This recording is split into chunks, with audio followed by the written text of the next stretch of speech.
संसार का अहित होता देख भी जब श्री कृष्ण ने ठुकराई महादेव की ये विनती। आज हम आपको एक ऐसा किस्सा बताने जा रहे हैं जब श्री कृष्ण ने महादेव के संसार हित के लिए की गई एक विनती को ठुकरा दिया था।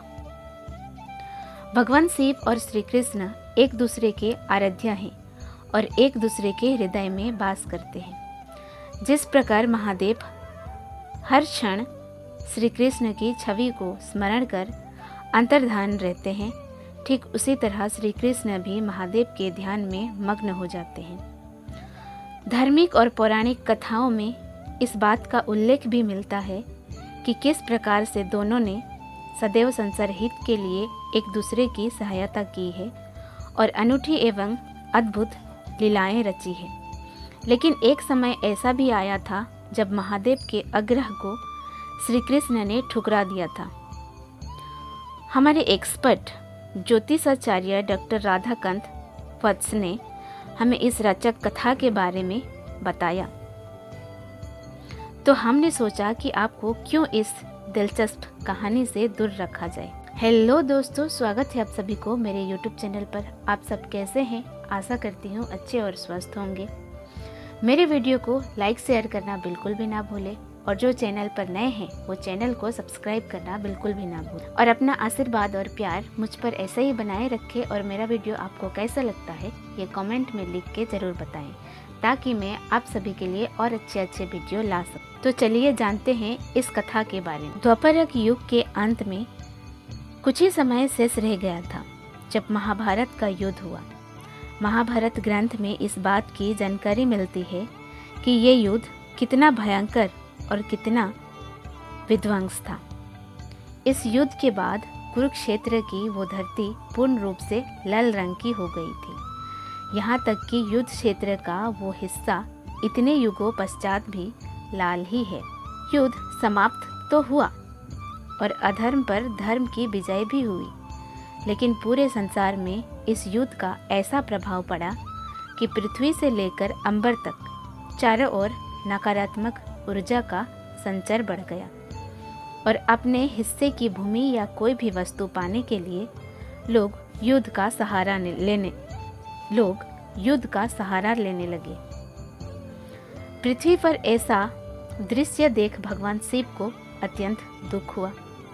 समस्त देवी देवता भी महादेव के पास पहुँचे कि वो श्री कृष्ण से इस विषय में बात करें। तब महादेव ने पृथ्वी पर स्थित इंद्रप्रस्थ की ओर प्रस्थान किया। महादेव श्री कृष्ण के समक्ष पहुँचे। अपने आराध्या को देख श्री कृष्ण भी अत्यंत भावुक हो उठे और श्री कृष्ण की इसी भावुकता का लाभ उठाने का भगवान शिव ने प्रयास किया। दरअसल भगवान शिव को पता था कि अश्वमेघ यज्ञ ही एकमात्र वो उपाय है जिससे संसार की नकारात्मकता को खंडित किया जा सकता है। लेकिन वो ये भी जानते थे कि श्री कृष्ण अश्वमेघ यज्ञ के लिए कदापि नहीं मानेंगे। इसके पीछे का कारण ये था कि अश्वमेघ यज्ञ के दौरान यज्ञ के घोड़े को पृथ्वी पर भ्रमण करने के लिए छोड़ा जाता है।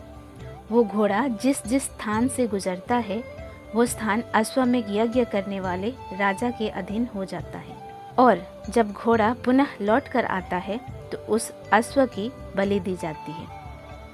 भगवान विष्णु के राम अवतार ने अश्व की बलि दी थी, किंतु श्री कृष्ण को ये कभी भी मंजूर नहीं होता। यही कारण था कि महादेव को समझ नहीं आ रहा था कि वो कैसे श्री कृष्ण को अश्वमेघ यज्ञ के लिए मनाए। महादेव ने श्री कृष्ण को भावुक देखा तो वो प्रयास करने लगे, लेकिन श्री कृष्ण उनकी मानसा समझ गए। इसके बाद श्री कृष्ण के स्पष्ट पूछने पर महादेव ने उनसे अश्वमेघ यज्ञ करने का आग्रह किया, जिसे श्री कृष्ण ने अस्वीकार कर दिया।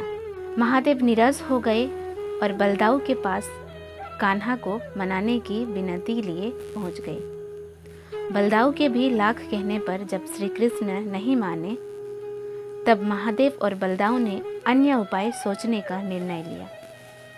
अथक प्रयासों के बाद बलदाऊ और महादेव इस अंतिम निर्णय पर पहुँचे कि श्री कृष्ण खुद अश्वमेघ यज्ञ न करके किसी और से करवा ले परंतु उस यज्ञ में वो सम्मिलित हो जाए। चूँकि श्री कृष्ण देवीय अवतार है, ऐसे में उनका होना भी इस यज्ञ को उतना ही प्रभावशाली बनाता जितना उनका इस यज्ञ को करना।